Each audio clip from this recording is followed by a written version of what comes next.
Hey everyone, welcome you all. Mind map by Vivek Singh. आज हम लोग बात करने वाले हैं सॉइल साइंस के 25 मोस्ट इंपॉर्टेंट टॉपिक्स जो कि आपको एग्ज़ाम के पहले ज़रूर से ज़रूर कर लेनी चाहिए।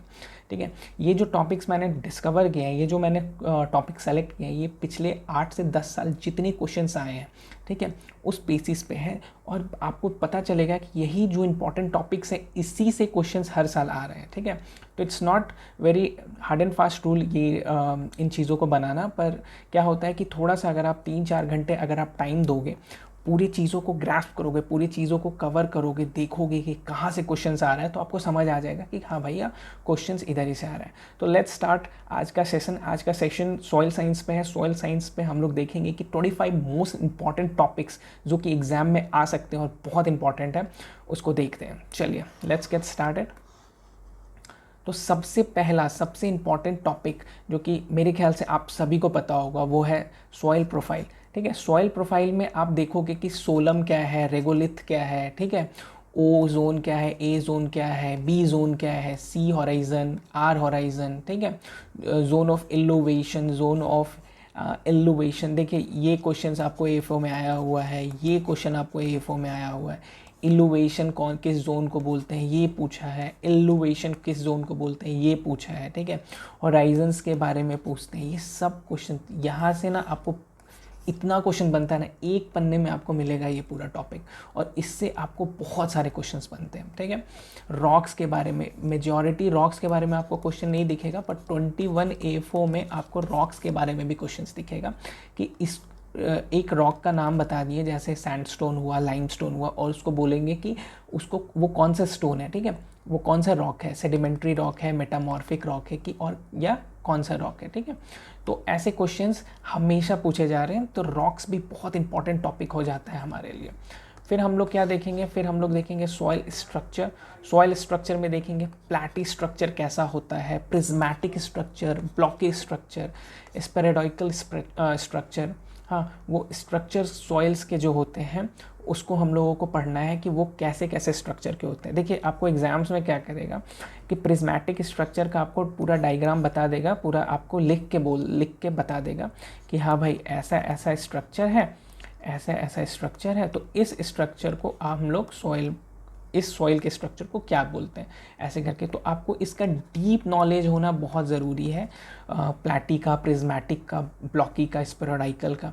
तो ये जो है ना, ये इंपॉर्टेंट है। ठीक है, सॉइल स्ट्रक्चर भी बहुत इंपॉर्टेंट है। इसमें एक तो और काइंड ऑफ सॉइल स्ट्रक्चर आते हैं जो कि आप देख लेना जब आप बुक में पढ़ोगे, आपको मोस्टली ये RK शर्मा या आपको नेमराज सुंडा में भी मिल जाएगा। नेक्स्ट हम लोग क्या देखेंगे, नेक्स्ट हम लोग बात करेंगे सॉइल टाइप्स का।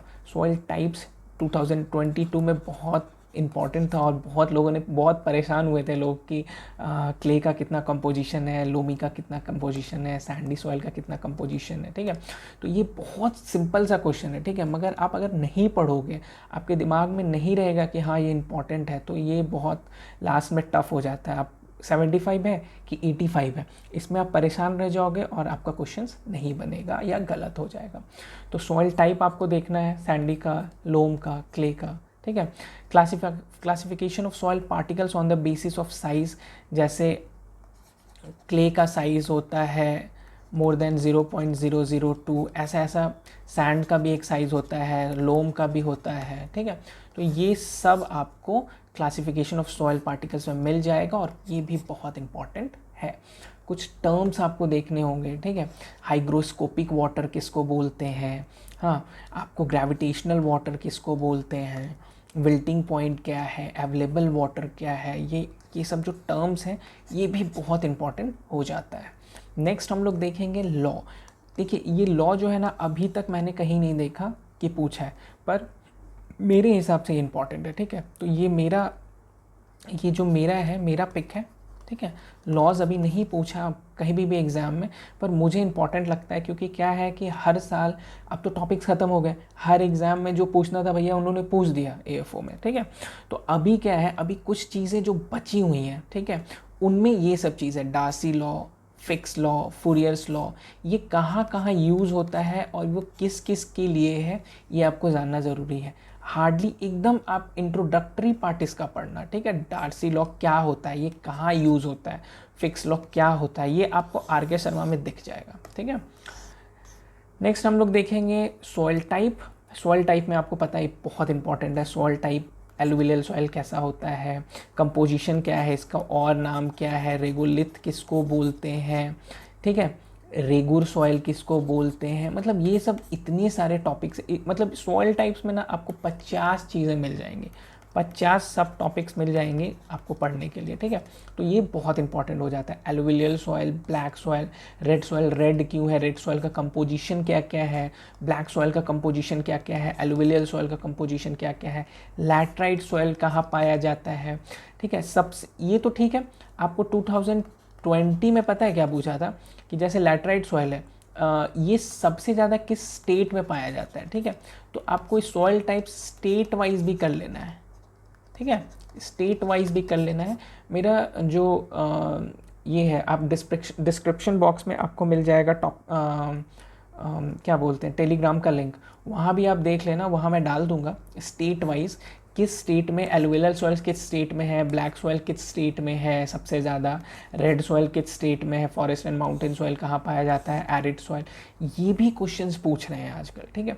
तो ये भी बहुत इंपॉर्टेंट हो जाता है स्टेट वाइज, ठीक है। तो alluvial soil, black soil, red soil, laterite, ये सब इंपॉर्टेंट हैं ही, इसके कंपोजिशन इंपॉर्टेंट हैं ही।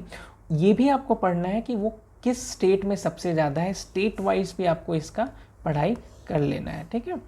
नेक्स्ट हम लोग क्या देखेंगे, नेक्स्ट हम लोग देखेंगे मैन्योर्स एंड फर्टिलाइजर्स, बहुत important, highly important.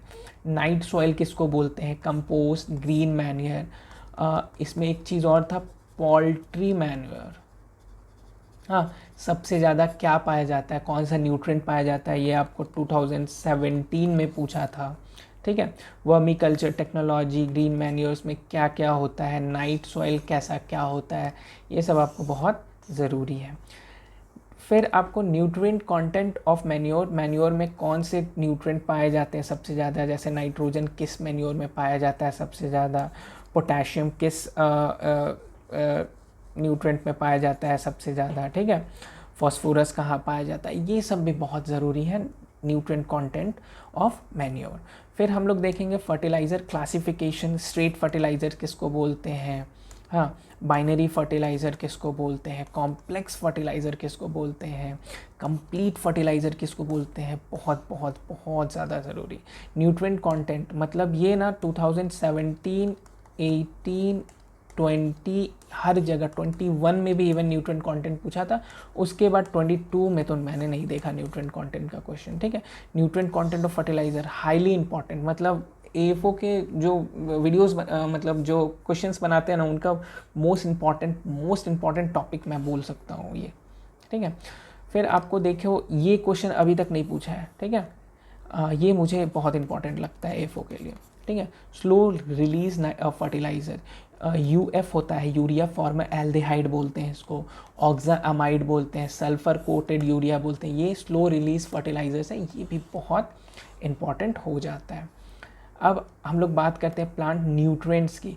Plant nutrients, ठीक है, प्लांट न्यूट्रिएंट कितना इंपॉर्टेंट आपको पता है, हर साल 2 से एक या 2 क्वेश्चन हर साल रहता है, ठीक है। तो ये भी बहुत इंपॉर्टेंट हो जाता है। न्यूट्रिएंट डिफिशिएंसी सिम्टम्स, हर साल 1 से 2 क्वेश्चन रहना है इसमें, ठीक है, कोई प्रॉब्लम ही नहीं है। मतलब 2022 में ऑफकोर्स नहीं था, पर आप 21 में देखोगे, 20 में देखोगे तो हर साल न्यूट्रिएंट डिफिशिएंसी सिम्टम्स के क्वेश्चंस रहते हैं।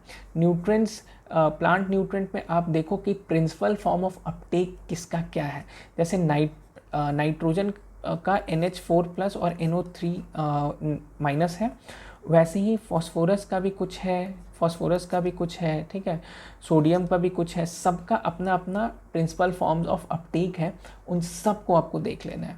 फिर आपको डिफिशिएंसी इंडिकेटर्स मैंने बताया, nutrient deficiency indicators plant species बहुत इंपॉर्टेंट है, लास्ट ईयर पूछा भी था एग्जाम में।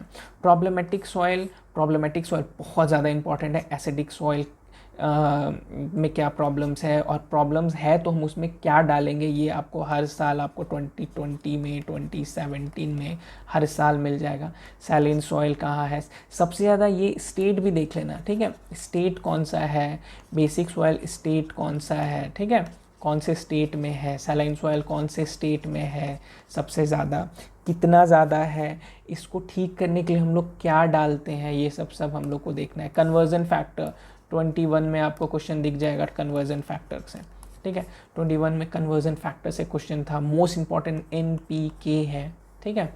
कुछ इंपॉर्टेंट टर्म्स आप देख लेना, हाँ, जैसे आपको बहुत सारा टर्म्स मिल जाएगा, जैसे वेट अ मिनट, मैं आपको बताता हूँ टर्म्स में कौन कौन सा है। हाँ, ब्लैक हर्ट किसको बोलते हैं, ब्लॉसम इन रॉड, हाँ, आपको सन हेम्प का क्या काम है, वाइडली यूज ग्रीन मैन्योर सन हेम्प है, ठीक है। रूट नॉड्यूलेशन का टेम्परेचर क्या है, नाइट्रिफिकेशन कितने डिग्री टेम्परेचर पे होता है, मतलब ये सब बहुत सारे चीज़ें हैं जो बहुत इंपॉर्टेंट है। देखिए, जो इंपॉर्टेंट टर्म्स है ना, वो मैं आपको विजय सीरीज़ में कंप्लीट करवाते रहूँगा, ठीक है। इंपॉर्टेंट टर्म्स का तो मैं जो भी इसमें और भी चीज़ है, सब टॉपिक्स जो है वो मैं आपको कंप्लीट करवाते रहूँगा।